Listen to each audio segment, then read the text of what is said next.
السلام علیکم ناظرین، آج کی حدیث کے ساتھ آپ کی خدمت میں حاضر ہیں۔ آج کی حدیث کا عنوان ہے 7 ہلاک کر دینے والے گناہ۔ رسول اللہ صلی اللہ علیہ وآلہ وسلم نے فرمایا، 7 ہلاک کر دینے والی چیزوں سے بچو۔ صحابہ نے پوچھا کون سی چیزیں؟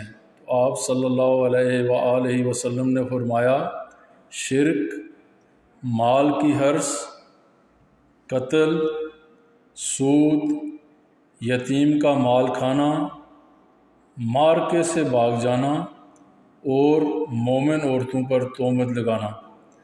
اللہ تعالی ہمیں احادیث سننے کی اور ان پر عمل کرنے کی توفیق عطا فرمائیں۔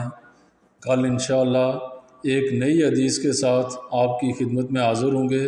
تب تک اجازت دیں۔ اللہ حافظ۔